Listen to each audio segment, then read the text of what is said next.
Hello, everybody. This is Real Men Talk Shit, and goddamn, we have an amazing fucking guest back again. We have Craig Lieberman back with us. Yes. I was waiting for the amazing guest. Hey, man. Since I'm the only person here, I guess you are referring to me, but I'll go with it. Hey, you're killing it, man. So, we do still have a giveaway this month. We have a giveaway for a gaming keyboard and mouse. If you guys want to enter it, there will be a link down in the description or in the comments for all of your gaming keyboard and mice needs. Wanted to give away a little bit for December, and goddamn, we've been trying. There is also merch. There will be a link down in the description below for that. It absolutely gives me zero profit at this precise moment until I redo the store on a different t-shirt shop, because this one is either going to charge me an ass load or doesn't know what they're doing. So either way, I don't want to deal with that. We're going over to Teespring, and hopefully it'll be better. We do have Craig on this week. Make sure to check out the Robinhood link down below if you guys want to check out some stocks and stuff like that and make yourselves a little bit of money just by listening to a podcast and clicking, yes, I want to save some money and put it in stocks. But we do have Craig back on. We had one hell of an episode last time. I think we laughed so hard. I remember having to shit so badly that I ran to the bathroom, and then I had a podcast 5 minutes later. So I literally had to wait almost 2 hours to shit. Worst feeling in my entire life. Big change for me because I'm used to talking to people who don't give a shit. Exactly. You just got to let everything go. Just leave it all on the table. So obviously this is a little bit different for you. Last time we had Justin on with us as well. Justin decided to leave. I don't remember if I told you or not, but they decided to leave because they didn't like the name Real Men Talk Shit or cursing. So now it's just me. Oh boy, okay. So how the hell have you been? What's the updates? I see that silver play button behind you. Fucking congratulations. That's amazing. Oh, my YouTube plaque, yeah. Finally hit 100,000 subscribers a few months ago. And then somebody said, have you got your plaque yet? And I forgot about it. I mean, I remember working for it, so I can't wait to get 100,000 so I can get the plaque. It's just kind of cool thing to have. And then I was up to like 134,000. I'm like, fuck, I forgot all about this. And so I sent them an email, hey, and they said, oh yeah, let me get back to you in a day or two or a couple of weeks or whatever. And the next day said, oh yeah, they'll be sending you one. And then I got it like 5 days later. So that was kind of cool. Yeah, I heard those are like 10 pounds, and then the gold ones that you get for $1 million are like 50 pounds. And you got to like reinforce your wall. I don't know about the gold one, but this one was substantial. It's metal, brushed aluminum over a wooden frame with the felt backing. And that polished play button. They've changed it a couple times. I looked at the history of it, and it used to be a little different. It used to be like just a chrome play button in a felt background, whatever. But that's that, and I have it. And so thanks to all my followers on YouTube, well, it's been a good thing. Yeah, you've been killing it, man. Absolutely killing it. And I had this topic that I wanted to just lob up to you because I thought it was a pretty cool, interesting idea most people don't talk about, especially from your line of work and what you dealt with before. What's your top 5 cars that you would say you're 16, you're 17, you like cars, you want to be able to do something with it, but you probably don't want to drive around like an idiot. So you're not going to give them a Lamborghini. Yeah. You're not going to buy them a $50,000 Hellcat, but what would you get them? Well, it depends on where we're talking. I get this question, God, so many times a week. So forgive me if it feels a bit rehearsed. It depends on where you live, because insurance regulations and modification regulations are different in foreign countries. Like in Germany, every part that you put on a car has to be certified for that year, make, and model, and so forth and whatnot. So let's assume that we're talking about the United States. What's the word I'm looking for? My blanket statement goes like this: do not buy a car unless you have a plan for the car and they make the parts that you want to put on the car. For example, If you're going to buy a Buick Century, or because your grandmother gave you a Buick Century, and you think you're going to put a wide body kit on it and Volt TE 37s and a turbocharger kit and all that kind of stuff, you better start doing some shopping to see who makes what for that car. Because if there's not a long list of aftermarket modifications, you're going to get hosed. Secondly, most people at 16 years old don't get a BMW M4 as brand new. No. So what's going to happen is you're going to buy whatever your parents are going to help you buy. There's no fucking way that any parent is going to say, hey, here's a brand new Shelby GT500. Have at it, son. Yeah, no, doesn't happen. Okay? So you're going to have to work for it. That means working at the gas station or the movie theater for the summers until you're probably 18. And if you're going to buy something cheap and you want to properly learn how to drive, there's any number of cars that you could buy. Assuming that you're working, or you have some income every month. You can go buy a used Miata, which is a great car for a young person to learn on. If you know something about cars and you can work on them, you can buy yourself. I used to say used 240 SX but those are as much as a used Mustang now. They're $20,000. They're going up. Yeah, they're crazy. It's crazy because when I was like 14 and 15, we had this family friend who used to come over and was a used car dealer. And I helped them detail cars and stuff like that, take apart the entire interior, clean them out so that way they were ready to sell. And he's like, you know what? I'm going to help you buy your first car. Never happened because, had a kid. But he's like, the car that you should get is a Honda Civic Del Sol. Nobody sees them. They're completely different than whatever anybody else has. And you can do whatever the fuck you want to it because it's based off of a Civic. Pretty much most things transfer over. So that was what my first car was going to be, was a Honda Civic Del Sol, completely built. Well, generally speaking, I would try to keep somebody away from front-wheel drive. Now, again, if you live in a place where it snows, and I don't, front-wheel drive is kind of an important option, especially if you only have one car to get around. So I get it. There are some people who might think that the Civic Del Sol is a bit effeminate, but done correctly, and I've seen plenty of modified Del Sols back in the day. I saw plenty of really cool ones. I saw one done up with the JGTC livery back in the day, which I really liked. It's like early 2000s. So it's not a bad car to learn on. To me, a front-wheel drive car, I've already been that. I've done 2 or 3 front-wheel drive cars in my early days. So I'm way, way, way past that now. Yeah. But I get it. I get the appeal of it. And there's a decent amount of performance parts. But it depends on your budget. Who's paying for the insurance? How is the car going to be used? Is it going to be your only car? Are you going to go out and stance that thing and then drive down New Jersey roads, go over the bridges into New York? Because I don't understand how people do that. I really don't. Drive on the inner edge of all of your tires and hope that you don't hit a pothole. Oh, man. God, I hope those people have rim insurance. No, they don't have rim insurance. They barely have car insurance. So who are we kidding? Think back to when you were 16 and, your parents weren't giving you anything. You had to do it all yourself. So think back to the gangbanger that was driving the Jaguar that my wife hit. Yeah, there you go. So that's just it. The best piece of advice I can give to a young person is don't sweat it if your first car is a hunk of shit. Don't sweat it if your first 3 cars are hunks of shit. Because when you're in high school, unless you're in a wealthy family with the parents are dumb enough to give you a pretty decent or a high-end car, then you're going to have to do it the old-fashioned way. That's called work and school. So whether you're going to trade school or you're going to college and getting a degree in something that's not fucking liberal arts, something that no underwater basket weaving here, people. Yeah. That's one of my favorite phrases too. Underwater basket weaving. You're going to have to put drop the bong, drop the game controller, get out of your mom's basement and do some fucking work, because by the time you're 21, this is the most competitive job market in history. And, I'm in my 50s. So I've seen recessions every 10 years, something that implodes. The dot-com bubble, the stock market crash of 2007, the housing crash of 1993. I can go on and on and on all the way back to the 1970s. So with everything getting farmed out to fucking China, if you're not in the medical industry or you're not doing coding or something of that nature or engineering, good luck. Good fucking luck for the next 40 years. Especially nowadays when everything's becoming so mechanicalized and everything's being done by computers, everything's being done for us.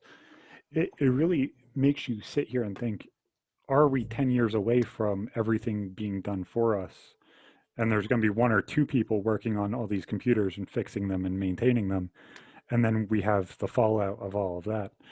There's a good chance that we're going to be looking at a recession very similar to that, of everybody kind of being at home and trying to be entrepreneurs and entertain people and kind of fill that void, because that's about all we're going to have left.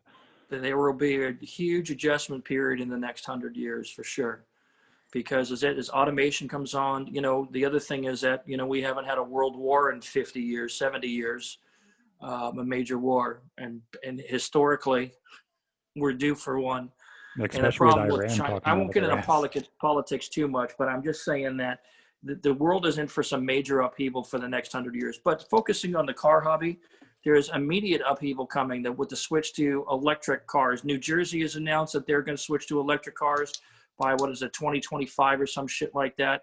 California or 2030. Same thing with California. Massachusetts just announced this week that they're going to be doing the same thing. You think about that. Right now, you pull into a gas station to get gas, you're in and out in 3 to 5 minutes.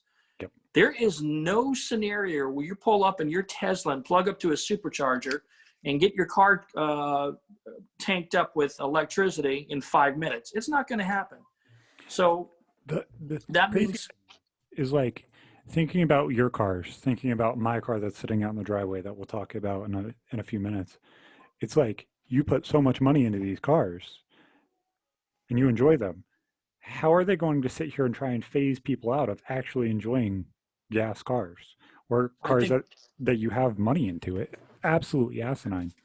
gasoline is not going to go away. Okay, it's not going to go away for 100 years. So it's just like, think about it right now. Here we are in 2020. People are still driving around cars from the 1920s, 30s, 40s, and 50s. They still have them. There's not a lot of them, but there's people still have them. The cars from the 1960s, everybody still has them. They can't just stop selling gasoline. Now it can get more expensive, but they can't just stop selling it. You just can't just turn it off. So there's that. But we are for sure in the golden age of high horsepower, big engines. This is it. This is the next 10 years. And I've heard another automotive journalist / blogger talk about this. Another 10 years, that's it. Everything's going to be hybrid or 4-cylinder turbo, 6-cylinder twin turbo for the big stuff, or 6-cylinder turbo with electric motors in it. This is just the way it's going to be. So if you want to go out and get those big block Hemis and all that, you better get off your dead ass and go out and make the money to buy them within the next 5 to 7 years, or you're going to miss your chance. Or you have to buy somebody that's 2-3 owners old, and Hope it's probably not the shit beat out of it or 5 times the price that you would have paid 4 years ago. Yep. It's absolutely crazy, because you look at all these cars now, you look at the Skylines and everything else that are coming over from Japan, and their prices are jumping astronomically because now they're finally able to hit the market. You have all these cars like the WRXs and the higher end Civics and the higher end 350Zs and even the GTRs now starting to jump in price. You have people that are on everybody's TV screens buying Lamborghinis and Ferraris, and these cars used to be 100 made. Now there's thousands made. It's so crazy to see the change, because everybody talked about Chargers and Chevelles and everything else from the 70s as this big car boom. When if you actually look at the motors and you look at the stats and you look at the engines and what they were actually doing, the Prius is going to outweigh it. If you just put the motor next to the motor, it's so crazy when you actually look at how everything's changed and gone through this path of, hey, we now can put whatever the fuck motor we want in the Civic. If you have the time and you have the money, you can put a Lamborghini V12 in there if you really feel like it.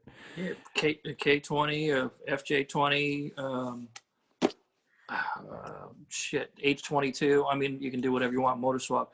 But, I grew up in the era of the 1970s cars, gas crisis. I remember that, lining up for gas. My parents, lining up to get gas for the gas shortage, right? Had to have when you had an odd number license plate or an even number license plate, you have to go every other day, right? You were limited to 5 gallons. People were freaking out when gas was $1 a gallon. And then in the 1970s, we got the smog law. So cars had to get a smog pump on their car, catalytic converter, and all that shit. And so the Trans Am of the Smoking the Bandit Trans Am of that year, 1978, was like 160 horsepower. It's just 160 horsepower. They have minivans that make twice than that now. Yeah. You have and they're much Honda cleaner. minivans that make that now. I'd rather be dead. Come on, you don't want to put a huge ass wing on the back of a Honda minivan and just ride it. There's some cars that I just don't want to have anything to do with. It's so funny because we finally got rid of that shitty ass Nissan Murano that my wife got tiger stripes all over the front of. And we're like, okay, we're going to trade this in because finally dealt with court and everything else. And me and my wife decided on a Dodge Durango. I was like, okay, well, we're going to go look around and we're going to find one. We find one. It's so nice not paying 25 fucking % APR on every single payment. How did you get locked into 2,500 to 25%? It was 23.4. But yeah, my credit was 400 or 500 when we first purchased it. Okay. So Nissan completely fucked us, and they're like, "Yeah, we're going to give you an amazing credit jobbing," and they jobbed us on that credit. They're like 23. I think it was 23.7 or 23.6. 23.3. I think it's the maximum they can charge by law, is what it is. Yeah. It was absolutely crazy. We put $3,000 down. They charged us 23% APR, and our $17,000 car, I think total we got charged like $27,000 for it. That's cheap, actually. I think you better look at that again. I think you paid more than you think you did. Oh, we did not pay off the entire thing. We rolled that bitch in. See, my son did that early back in the day. Yeah, if you're rolling a car, honestly, I would tell somebody, go buy $1,000 car, a $2,000 car, and just drive it till the wheels fall off, and then buy another $2,000 car until the credit situation gets sorted out. Because it only takes a couple of years. Yeah, we use that car to build both of our credit, which worked out pretty well. We went from around 400 to 600 in about a year and a half, 2 years. Yep. That's good. My wife's all the way up at 650. Like, it's so much better now than it was. Now we're rolling in a 2018 Dodge Durango, and it's the same fucking monthly price. How does that work? I remember my first new car was $14,000. I was like, oh my God, that's so much money. $14,000. Fuck. I looked at my wife on the ride home and I was like, I can buy every single car that my mom has purchased with the $40,000 we just purchased this Durango for. Yeah, they're not cheap. All 6 of her Dodge Caravans, her Dodge Neon. It'll get better as you get older, because once you get up over a 750 credit score, then you get credit card offers every day. Go credit card this, diamond card for that. Fuck you. Yeah, I laughed need a Discover really hard. card. They're like, do you want a Dodge credit card? I was like, what the fuck else am I going to buy, Dodge? Am I going to buy the Fast and Furious movies with this credit card? Do I get a discount? Yeah.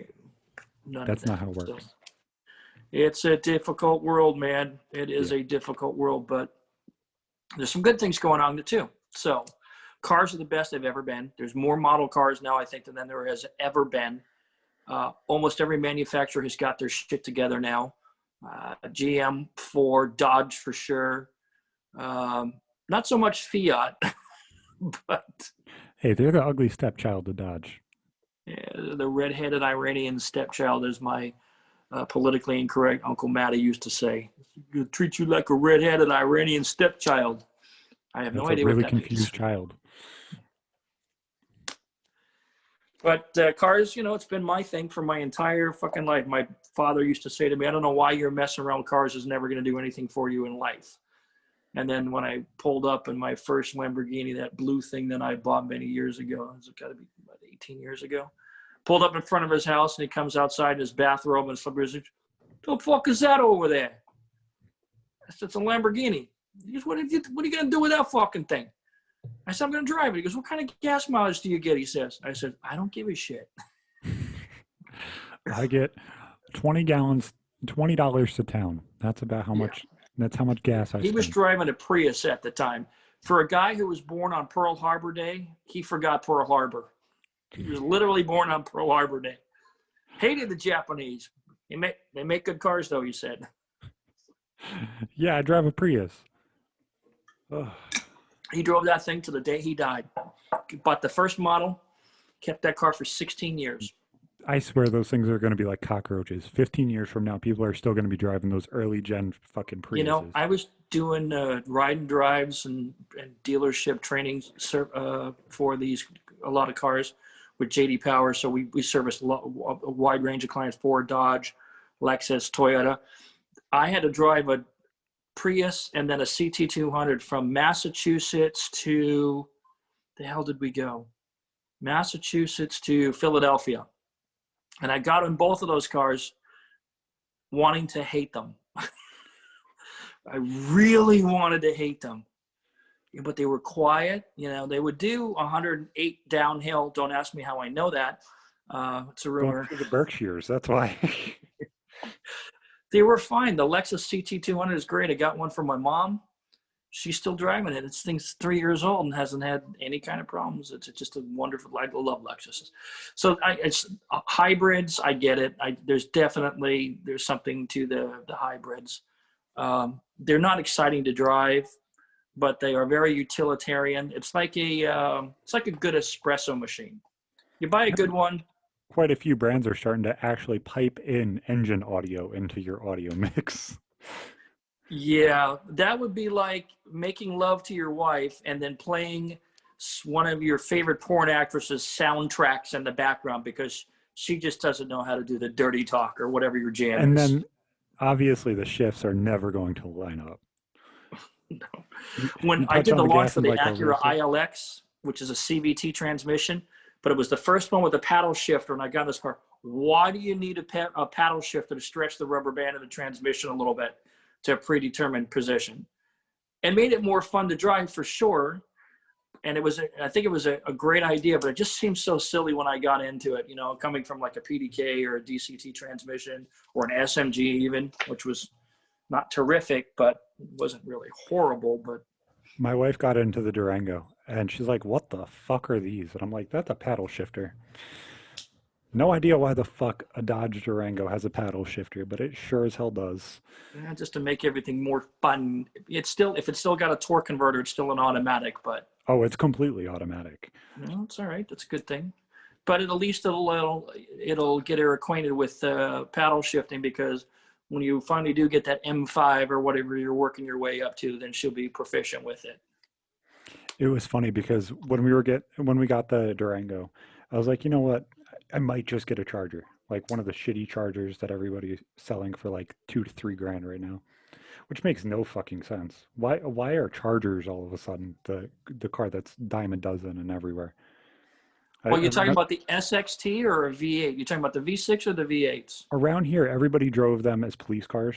So like you can pick up the Hemis, the V8s, everywhere in between $3,000 to $8,000.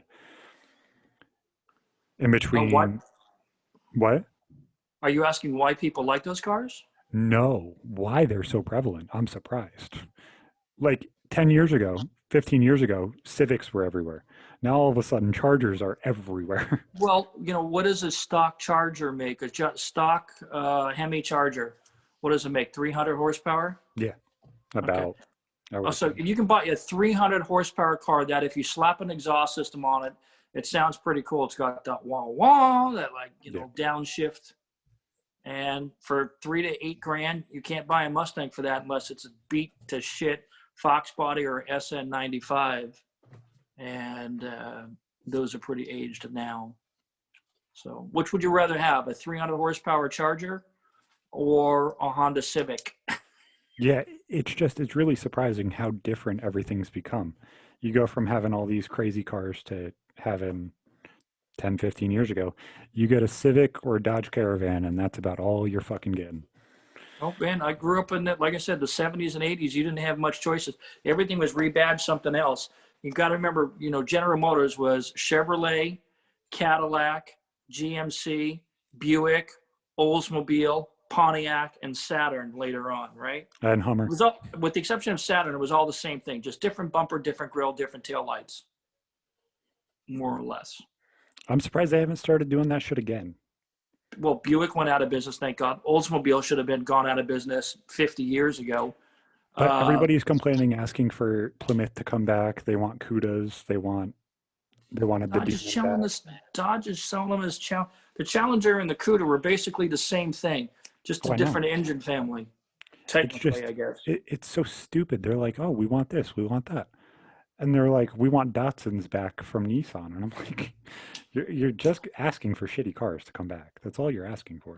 Datsun was just a name that they were using because they didn't want to use the Nissan name in North America until they got their cars up to quality par, that kind of thing, until those cars were actually good cars.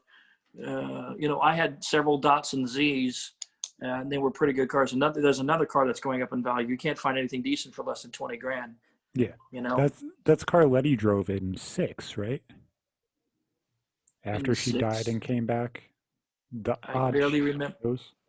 I don't think she drove a 240Z, did she? It might be a 200. I could be wrong. I could be absolutely retarded. Let's see. I think so. Letty Fast Six car. I don't remember her in a Datsun Z. I barely remember that movie, though. Oh, it's a Jensen Interceptor, not a Okay, I was Z. going to say, yeah. I'm absolutely retarded.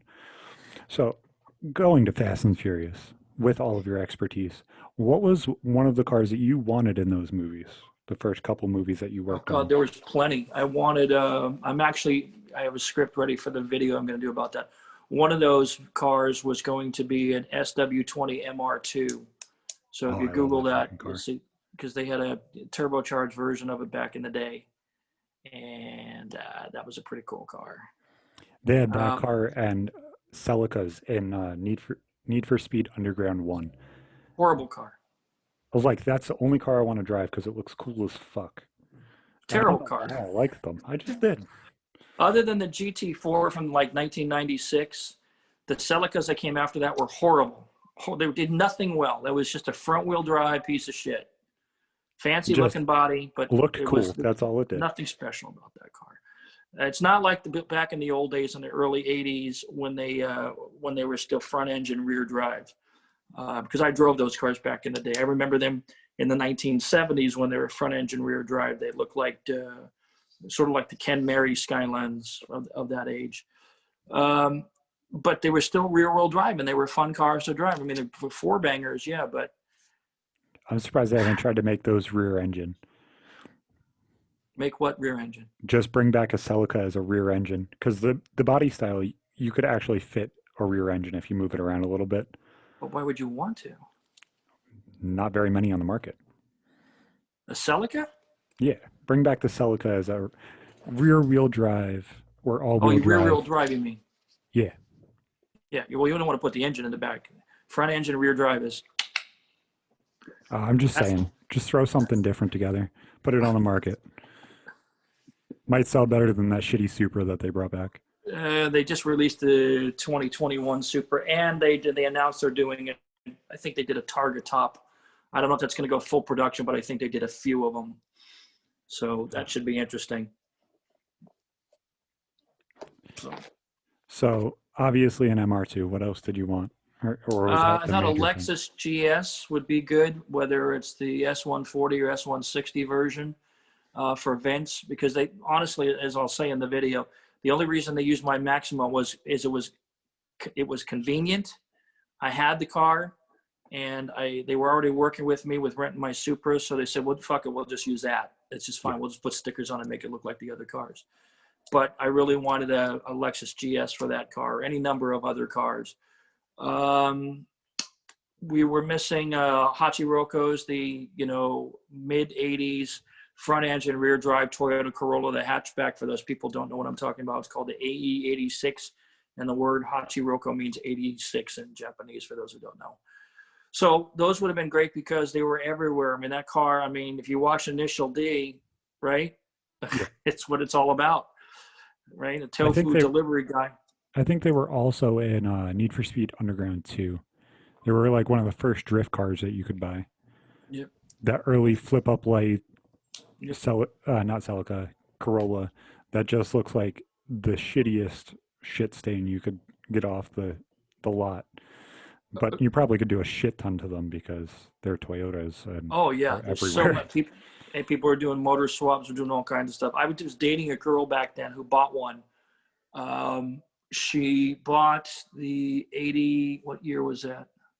I want to say it was an 85 or an 86. And it was the front engine rear drive, right? No, I think it was an 86, right? Left over. So she bought this car and she had it for like 2 or 3 months, and then it got repoed because they couldn't get her financed and she couldn't get get her paperwork together to do whatever she needed to do. So they came and got the car. So she finally got it squared away and she went down to the dealer, but they had already sold that car.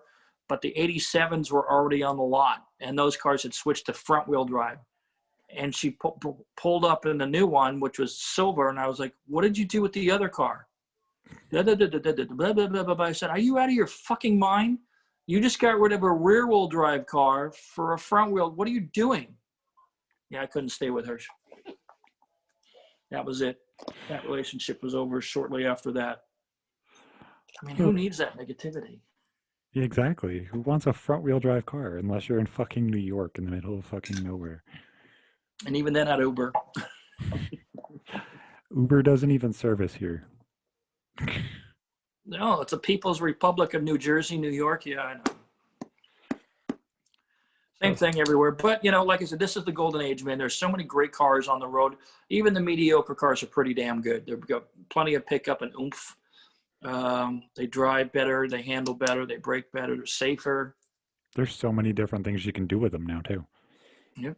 You open up Amazon or eBay and you can literally find anything for just about any car. And it's just, But if you're shopping for car parts on eBay, unless you're using name brands, yeah, you but should be prepared. I'm sure there's a lot of people that just are like, I want that. And sit there and park. Those are the people who walk into Pep Boys with a shopping cart and go down the accessory aisle and they buy every peel and stick chrome thing they could find on that aisle, and then they just stick it on their car. Yeah. I remember when I was working, there was this guy, his name was Bobby.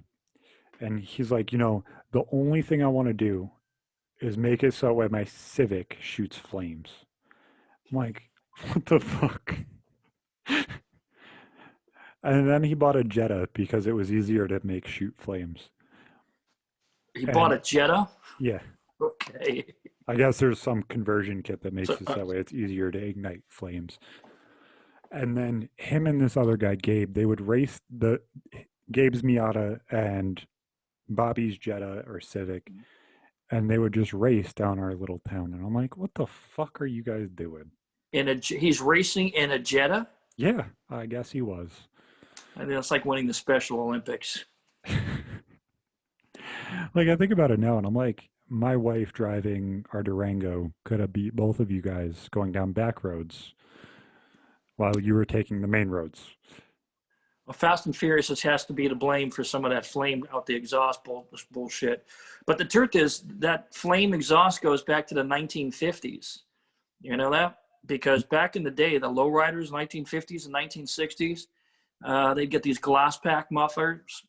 And if you don't know what a glass pack muffler is, you should Google it. It's very entertaining.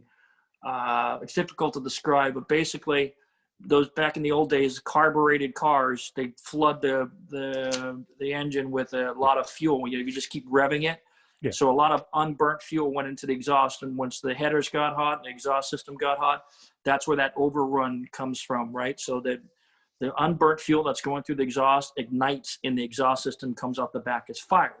Now with turbo cars, it's easier to do that today, but it's very difficult to do that unless you tune the engine for it, meaning that you actually have to change the programming through the ECU to get it to do that, because today's cars are far more efficient. Yeah. So this goes back 70 years, man. It's not hilarious. new. The most stupid fucking car thing that I've ever seen is, I don't know if they sell it at Advance Auto or Pep Boys or wherever, but there's now exhaust whistles. Oh yeah, you've got to look up that guy from Oakland, the car that goes, whistles. There's a whole interview. The car goes woo woo. They're putting these little. What they're doing is they're cutting a hole somewhere, and they take a piece of a metal disc, They put a hole in it and they stick it in the tailpipe. That's And then the proper way to do it. There's also ones that literally just bolt on, and there's like a washer on each side of the bolt, I so that saw way it that. just sits. It's like $10, but it's a great way to lose $10 because the second you go down the road, it's gone. That's not going to stay. I don't know what people do to what people do to their cars and why they do. But I'm sure you've walked into somebody's house at one point and said, "Who the fuck decorated this place?" Right? Yeah, there was a car like this, and you can tell a story too afterwards. But the car dealer friend actually, he's actually both of two out of the three of my kids' godfather because he's a good fucking dude. But his brother's fucking awesome, but he's crazy. And he bought the one of the Dodge Caravans that my parents got rid of because they never paid their insurance, and it got put on a freeze. And then, dealers are able to work on things a little easier than normal people are. So he takes this van and he's like, Zach, I need your help with something. I was like, okay, I'll help you. Don't worry about it. He's like, take this seat out for me. I was like, okay. This motherfucker lays a bed down in between the front seats and the far back seat, like an air mattress. He blows it up. He's like, good, that'll stay there. I go back next week and he's like, Zach, come look at the van. Okay. You know those pom poms that they put on top of fucking like ski hats and stuff that Yeah, like yeah. little kids wear? Yep. He got like 87 of them and glued them to the roof of his van on little pull strings. That way they were all different lengths. Okay. This isn't the worst. Then next week goes by. I didn't work that week. I didn't clean any cars. He's like, Zach, come over and check out the van. I said, okay. He went to Walmart and he bought like maybe 15 yards of like this super, super native fabric of like wolves and the Aurora Borealis and like this native lady standing there, and used that as the floor over top of the bed and just glued it on both sides and stapled it in so that way it was like a cushioned floor. Now, I would sort of understand if this guy was homeless because like you would make your car nice so that way you could live in it. This guy owned his house. And he's So when like, you you know say what? native to where? In between New York and Canada. So actual like Native American native. Okay, Native American. Okay, Yeah. okay. I'm just trying to put the color scheme together in my head. Like Caribbean Native, which you put is a whole different color Yeah. palette, I imagine. Than No Native black, American. greens, and yellows. This was all blues, purples, and browns. All right. And it was a silver Dodge Caravan with a blue leather interior. It made absolutely no sense. And this was one of the craziest cars I've ever seen in my life. 2 weeks after he gets done with it, he rolls it going 40. So what does he do? He takes, the plastic sheeting that you get to like tape up your windows so that way Yeah, the cold air doesn't come in. He yeah. staples it to his floor and then duct tapes all the way around it because he rolled and the slider came off. And he just tapes it all and gets it all done up correctly. And then he drove it around for about 6 months like that, and then it got pulled out and put another door on it. He drove it for another 3 years, Where's this guy from? upstate New York. Mm. I'll send it to you in the chat, but I obviously, don't know how some you could drive around that with that as cold as it gets in upstate. I have an aunt up there. It's colder than it, which is never mind. I won't say it. uh, Yeah, but everybody's got their own taste and shit. I mean, when I was doing the Naira drag racing thing, we had a car show at every drag race. We went to New Jersey twice a year. The ugliest car I ever saw in my life was in New Jersey. It was a Toyota 4Runner, I think. This fool had taken out his interior, took out all the carpet inside in the floorboards and all that, and replaced it with black and white checkered flag peel and stick linoleum tiles. And this guy was pissed off he did not win best of show in his class. And I was like, it's not just that it's not the judge's taste. We've got a panel of 5 judges. yeah, But it's not just that it's not the judge's taste, which doesn't really matter the way our judging criteria worked. It was quality, of work. cohesive theme and quality of install, quality of materials, quality of execution, craftsmanship, that kind of thing. It was just so horribly done. But I looked at it and thought to myself, who looks at this and says, that is great idea? I mean, I get putting fish tanks in the audio system in the back just to be different and all that, a popcorn maker, snow cone, whatever the fuck you're going to do. But linoleum? I'm surprised with how big epoxy has gotten, that there hasn't been like a shit ton of cars with an epoxy floor. Whether it be clear and you can see all like the mechanicals and stuff would actually be pretty cool. If you're able to temper it enough so that way it can just sit there. Yeah. It would be heavy as fuck and probably wouldn't last very long. But the 2 weeks that it would last if you didn't drive it, that might actually be kind of cool to see all the mechanicals and underneath. The car wouldn't stay together, man. That's a No, it structural wouldn't. portion of the car. Oh, I know. That as the car twists and goes around a corner, that whole chassis twist, the floor twist. I mean, no way, man. Oh, I don't I care know if it you would made it work. tempered oven glass, it would shatter. I'm just saying, like, if you were able to sit there and actually piece it together, whether there was like a metal rods going Lexan or through from side to side and then you epoxied it in some kind of way so that way it stayed, that would, like, thought wise, I know it doesn't work, but if you could get it to work, that would be. Somebody listening to this is getting a Sawzall out right now. I'm And going they're to take Grandma's absolutely Saturn retarded. that she left to me, and I'm going to cut the floors out. Do it, please, because let's see this. If somebody does this, I'll put it out there. Fuck it. If somebody makes an epoxy floor that works, and you can see all the mechanicals of the car as you're driving, and it doesn't make people motion sick, and it doesn't break, I will show it on the show and post it everywhere. But it better not fucking break. Well, when you say epoxy, I think you mean like Lexan or plexiglass or something like that. Yeah, there's a lot of different things like that. I was just using epoxy because of all these DIY moms and shit that are just now making all these cups and everything else with epoxy. I'm sure that all these car guys have a shit ton of epoxy sitting in their house. Okay. Boy, it sure is different over there than it is over here, man. Ugh. The car modifications that are chosen on the East Coast and the southeast portion of the United States, far different than what they are in Southern California. I saw a lime green Gallardo, and all of the carbon fiber trim was retrimmed out in gold.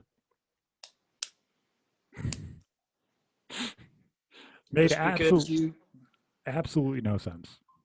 Yeah, just because you have a lot of money doesn't mean that you have a lot of taste. But, that's somebody's dream car.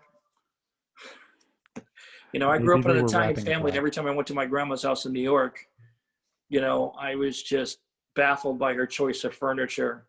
Yellow velvet with plastic covers, an Atlantic City ashtray made out of an abalone shell. I'm like, okay, I get that's a souvenir, but it's right on the fucking living room table. Maybe that could go somewhere else. Why the fuck are you still using it? You left New Jersey 6 years ago. Well, she's never lived in New Jersey, but she went to Atlantic City once. So doesn't that belong out on the patio table or some shit like that? Not as a centerpiece in the living, I don't know, whatever, but it's an Italian thing. And then the leaf thing, the gold leaf, I think that's a grape leaf, and a metal thing on the wall. No, I know exactly what you're talking about. It's like walking onto a Sopranos set. It seems like every grandparent's either you walk into a Sopranos house or you walk into a house from the 1920s that hasn't had cable or internet in the past 80 years, and it's never going to get cable or internet.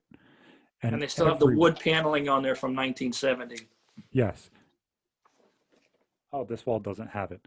But every single time there's that fucking wallpaper that's a whole bunch of characters and birds and all that shit just stuck to the top of the wall. Like, what the fuck? Who thought well, they put that stuff up there on the top over there? Old people like to do that. I don't know, man. Who the fuck thought that sticking a picture that's just repeated over and over of birds and people is like, yes, I want that in my house? Here's how you know when you're getting old. When your daughter, who's now very young, comes up to you one day and say, Dad, Mom, isn't it time you change that couch? You have then turned into your grandparents. You'll see. Oh, no, it's really kind of funny because when when we got my settlement and everything else, we're like, you know what? We don't want a different couch. We want the same exact couch in a different color. We were dumb and bought all of the pieces to our living room at different times. So instead of the brown couch, we just want the black and gray couch. Just swap them. So take it down to an upholstery place and have them redo it. Oh, we just bought a new couch and gave the other one to somebody else. Oh, there you go. Or Yeah, that. Yeah, do that. Oh man, the travels and the adventure we go through in life. exactly. You're still young. Wait a while. Wait 20 years. Oh, man. It's weird just thinking back. You know, me and my wife are going on 12 years, and I'm 26, almost turning 27 at the end of the month. That's weird. Like just thinking back and knowing that it's been that long that I've had a best friend. I don't know anybody else who stayed in my life longer than that. Well, wait, you'll wake up tomorrow and you'll be 40. Yeah. Goddamn, that is the most fucked up thing to put into your mind. It'll seem longer as you're raising your child. That's a good part. When you raise a child, every day is an adventure. And then 20 years from now, you're going to be like, oh my God, they're graduating from Not college. with How fucking did this COVID. happen? Every day is the same. It just My, freezes. my son is going to be 30 this year. So fortunately, we have a lot in common. He's into guns. I'm into guns. He's into cars. I'm into cars. He's a cynic. I'm a cynic. And you live in fucking California, so what do you get? You get a breakdown shotgun. That's all you got. I got an AR, With a 7 rounds. California compliant AR. 7 rounds, 36 inches long. Nope, the magazine ban has been in court. I've had grandfathered mags for a long, long time Oh, that's from my fucking first awesome. AR from many years ago. So, That's the one thing I was talking to my brother about, and I was talking to my wife about it too. I was like, it sounds like fun going to the shooting range again, because I used to shoot all the time when I was a kid. yeah, But it is. having surgery on my neck and my shoulder, I looked at my wife and I was like, I'm gonna have to learn again whether I use my right hand, which doesn't fucking work, or I use my left hand, which I'm absolutely retarded in. It's going to be bad either way.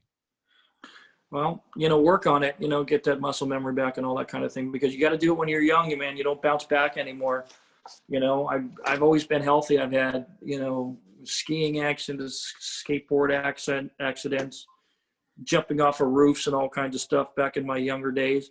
And 2 years ago, I twisted my back just getting out of my car. It's stupid, right? And I Got out of the pinched the GTR sciatic the nerve. wrong way.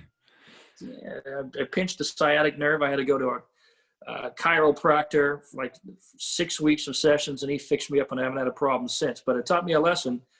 Your body doesn't stay the same, man. It doesn't. It doesn't. No, It it doesn't. doesn't. So, And but having nerve again, damage in my shoulder that I would be resting the gun on, it kind of scares the shit out of me because they had to remove muscles and one of my ribs and stuff. So it's like, Jesus. is it safe enough for me to rest a gun there and shoot? And I don't know. Well, talk to your doctor. Yeah, I have to. I have to. Yeah, But before you go. But the other thing is, these restrictive gun laws and so forth. I don't hunt. I don't want to kill anything. I just want to shoot targets. Pew pew pew, just to shoot targets. yep. And it's nice to have it for home defense if you need it. But this state is getting pretty restrictive. So when we retire, we're out of here. We're moving to Idaho or Texas, somewhere you can carry. Yeah. Right? I know you 'Cause it's politics, getting but weird, man.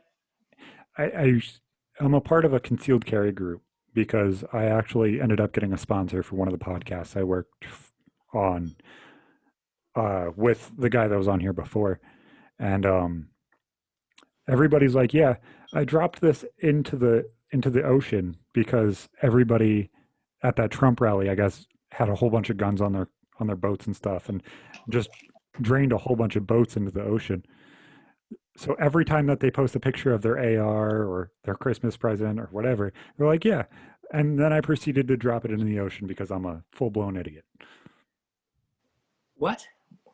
Are they just saying they're dropping in the ocean, or are they dropping in Yeah. the ocean? No, they're just saying they're dropping it in the ocean so that way the government can't just sit there and pay attention to what everybody's posting, I guess, because everybody's ridiculous. But I think it's absolutely hilarious because if anybody thinks that that's actually protecting them in any certain way, they're absolute idiots. Well, like I said, if you just stay compliant with the law, which the law sucks, but I'm going to stay compliant while I'm in California. And then when I retire, I'm going to move to, if I want to have more liberal gun laws, I'll move to a different state. I'll move to Texas or Wyoming or Idaho, someplace like. It's not a big deal. I go target shooting and I do tactical training with it, and I have fun with it, and it makes me proficient, and that's all I really need out of it. So I have home defense weapons and I have sporting weapons, so that's good enough for me. Exactly. And it's fun as fuck.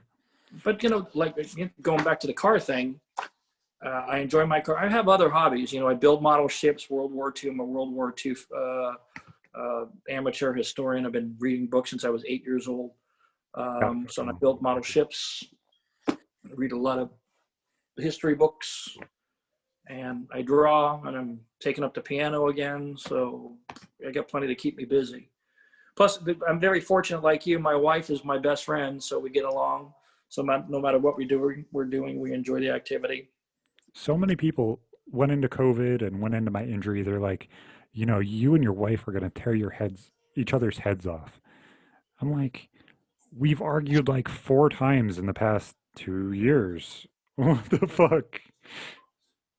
I'm lucky I don't argue with my wife. She's either right and I'm probably wrong. So she's got a good head on her shoulders. But we've watched every freaking series on TV. Yeah. I do miss my friends. I do miss car meets. I was doing cars and coffee, every Saturday, but social distancing and wearing the mask and all that kind of stuff. And so then I canceled it because we're in another round of semi-lockdowns in California, which makes no fucking sense. Well, it's going to get worse with oh yeah, I was telling my wife coming out. The insanity of this. You in the airport, you have to be 6 feet away while you're waiting in line, and then they pack you into a sardine can with engines mounted on the wings, as if you're not going to get fucking COVID. It just makes no goddamn sense. And they just recycle the air. That's all they do. It just that's exactly what they do. It's exactly. So the comedy is that if you're for an older person or you got emphysema or anything like that, you should be staying home, wearing a mask, and take protection. You don't quarantine the sick. I mean the healthy. You quarantine the sick. Did you hear what's going on in fucking New York? What's going on? No, I can't keep up with that place. There's a bill going to Cuomo's desk. I hate that motherfucker, but whatever. That they're going to be setting up camps and making it so they're able to pull the sick out of homes and schools and everything else if they suspect you of COVID. Well, that'll be ruled unconstitutional. You can't do that. So that's number one. I don't know if anybody in New York knows how to fucking read. Because did they not research that guy? His original name. This guy's a full-blown socialist, like Venezuelan socialist. I can't believe people voted that guy into fucking. Oh God, craziness. What's crazy is when Biden broke the Democrat Party during the election cycle.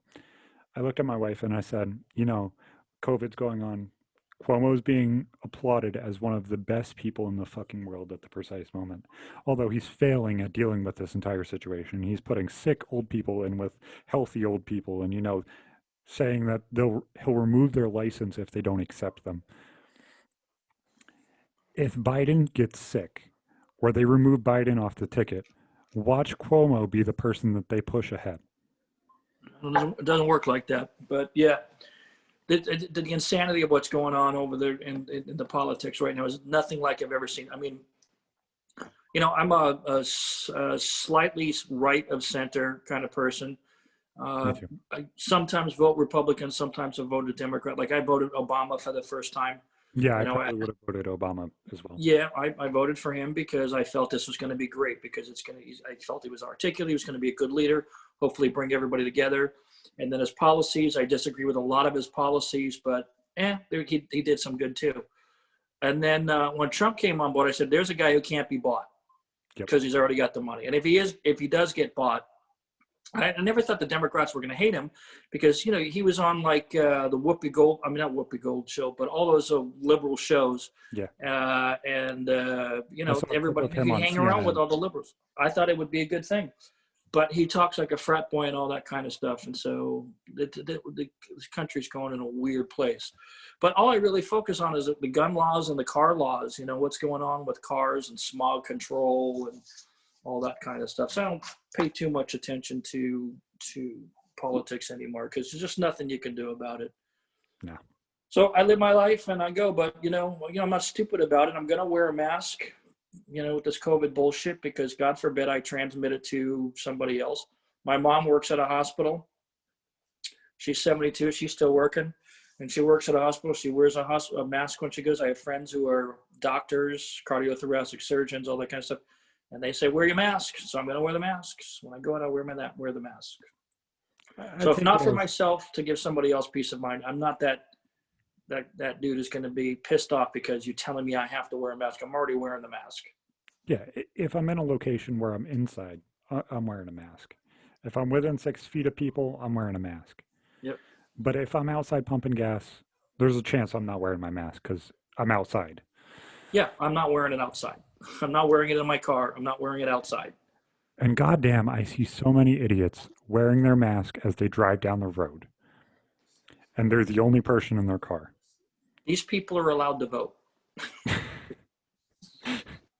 Seriously, you want to fix this country? Make people take a test in order to vote. Right? All these people are going to say, oh, it's racist, blah, blah, blah, blah. It's bullshit. If you don't know what's going on in the country, you don't know anything about politics or policy, you have no right making a fucking decision. I think the hardest part is how do you make that test? Number one, so that way it's legitimate. Because I agree with you. I completely agree on the sentiment. It's how it actually would be done. Number two, how do you keep politics out of it? Because a Democrat's opinion is going to be different than my opinion. That's different than your opinion. And so many people see facts so differently now. No, I'm talking about, this isn't a fact. It's not like an opinion thing. It's like, okay, who's the vice president? They can't answer that question, probably shouldn't be voting. There's a bill going before the Senate, blah, blah, blah, blah, blah, blah, blah. There's a bill, Proposition 13 in California. What was Proposition 13 about? If you've lived in the state anytime in the last 50 years, you know what Proposition 13 is about. Yeah. Well, your camera just cut out. Hang on a second. Well, Craig has disappeared. This has been a great fucking episode. I have shit I gotta do. Make sure to check out the giveaway. Make sure to check out the merch. Make sure to check out the sponsors. Check out Craig, because he's a cool fucking dude. We'll see you guys next time. As always, I'll see you fucking later.